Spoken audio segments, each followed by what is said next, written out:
आहट, बच्चे की रूह का वालिदैन से इंतकाम। एक छोटे से गांव में जहां जिंदगी सादा और पुरसुकून हुआ करती थी, एक ऐसा घर था जिसके बारे में लोग बात करते हुए डरते थे। ये घर, जिसका दरवाजा हमेशा बंद रहता था, गांव की आखिरी हद पर वीरान खड़ा था। गांव के लोगों का कहना था कि वहां रात के वक्त अजीब और गरीब आवाजें सुनाई देती हैं, जैसे कोई बच्चा रो रहा हो। हसन और सुरैया एक जवान जोड़ा इसी गांव में रहते थे। दोनों की शादी को चंद साल हो चुके थे और उनकी जिंदगी में एक खला था। वो बच्चे की ख्वाहिश रखते थे, मगर वो इस नेमत से महरूम थे। एक दिन हसन ने सुरैया को एक अच्छी खबर दी। डॉक्टर ने बताया है कि तुम मां बनने वाली हो। सुरैया खुशी से फूले ना समाई। उनकी दुआएं कबूल हो चुकी थीं और अब वो एक नए ख्वाब की तैयारी में मसरूफ हो गए। वक्त गुजरता गया और 9 महीने बाद एक खूबसूरत बच्चा उनकी जिंदगी में आया, जिसका नाम उन्होंने इमरान रखा। इमरान की पैदाइश के बाद हसन और सुरैया की जिंदगी में तब्दीलियां आना शुरू हो गईं। शुरू में सब कुछ खुशी से भरा था, मगर जल्द ही घर में अजीब और गरीब वाकयात होने लगे। जब इमरान रोता, घर में अजीब आवाजें गूंजने लगती। एक रात जब हसन और सुरैया सोने की तैयारी कर रहे थे, अचानक कमरे में रोशनी कम होने लगी।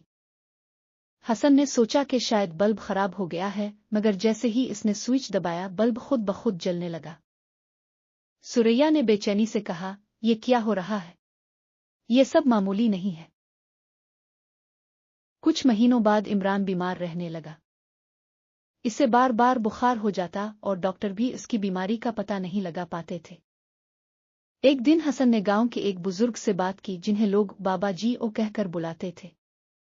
बाबा जी ने कहा, यह बच्चा मामूली नहीं है, इसके साथ कुछ ऐसा है जिसे तुम समझ नहीं सकते। हसन ने चौंक कर पूछा, आप क्या कहना चाहते हैं? बाबा जी ने आंखें बंद करके कहा, तुम्हारे घर में किसी रूह का साया है और वो इस बच्चे के जरिए तुम्हें कुछ बताना चाहती है। एक रात सुरैया को एक अजीब ख्वाब आया। इसने ख्वाब में देखा कि एक बच्चा अंधेरे में खड़ा है और वो इसे बुला रहा है। जब सुरैया इस बच्चे के करीब पहुंची तो बच्चे ने रोते हुए कहा, मुझे बचाओ, मुझे यहां से निकालो। सुरैया हड़बड़ाकर उठ गई, पसीने में शराबूर, और इसे यकीन हो गया कि कुछ गलत जरूर है। इमरान की हालत दिन ब दिन बिगड़ती जा रही थी और हसन और सुरैया के दिल में खौफ बढ़ता जा रहा था।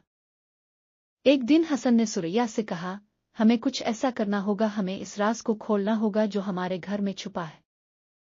वो दोनों बाबा जी के पास गए और उनसे मदद की दरखास्त की। बाबा जी ने कुछ वक्त मांगा और फिर एक रोज उनके घर आए। बाबा जी ने घर में मुख्तलिफ कमरों में जाकर कुछ दुआएं पढ़े और आखिर में उन्होंने कहा, ये घर एक बच्चे की रूह से भरा हुआ है, जिसे इस दुनिया से जबरदस्ती निकाला गया है। हसन और सुरैया हैरान होकर बाबा जी की बातें सुन रहे थे। बाबा जी ने इंकिशाफ किया, ये रूह इमरान के जरिए तुम्हें बताने की कोशिश कर रही है कि इसके साथ किया हुआ था। बाबा जी ने बताया कि वो बच्चा जिसकी रूह यहाँ भटक रही है, हसन और सुरैया का अपना बच्चा था, जिसे उन्होंने माजी में ज़ाय कर दिया था। ये बात सुनकर हसन और सुरैया सकते में आ गए। हसन ने कहा, हमने तो ये कभी नहीं चाहा था, ये हादसा था। बाबा जी ने कहा, मगर इस रूह को सुकून नहीं मिला, इसे इंसाफ चाहिए।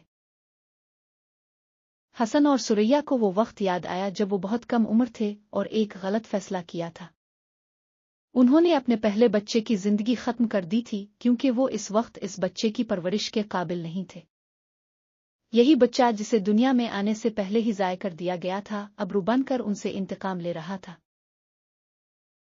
बाबा जी ने हसन और सुरैया से कहा कि अगर वो चाहते हैं कि इमरान की जान बच जाए, तो उन्हें इस बच्चे की रूह को सुकून पहुंचाना होगा।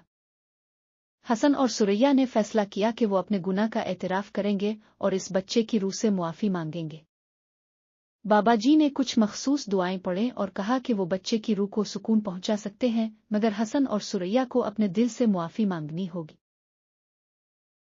हसन और सुरैया ने अपने गुनाह का एतराफ किया और रोते हुए इस बच्चे की रूह से मुआफ़ी मांगी। बाबा जी ने दुआ की और कहा, अब सब कुछ अल्लाह के हाथ में है। अगर तुम्हारी मुआफ़ी सच्ची है तो ये रूह तुम्हें मुआफ़ कर देगी। वो रात खौफनाक थी, क्योंकि हसन और सुरैया को यकीन नहीं था कि वो रूह उन्हें मुआफ़ करेगी या नहीं। آخرکار رات کے آخری پہر میں عمران نے آہستہ آہستہ سانس لینا شروع کیا اور اس کا بخار کم ہونے لگا۔ حسن اور سریا نے ایک دوسرے کی طرف دیکھا اور شکر ادا کیا۔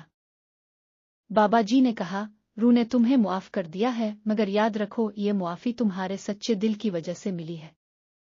اس دن کے بعد حسن اور سریا نے اپنے گناہ کی یاد کو ہمیشہ دل میں رکھا اور عمران ایک صحت مند زندگی گزارنے لگا۔ حسن اور سریا نے یہ سیکھا کہ جو گناہ ہم کرتے ہیں وہ ہماری زندگیوں پر اثر ڈالتے ہیں اور معافی صرف تب ملتی ہے جب ہم اپنے دل سے پچھتاتے ہیں۔ یوں بچے کی روح نے انتقام لے کر اپنی سکون کی منزل پالی۔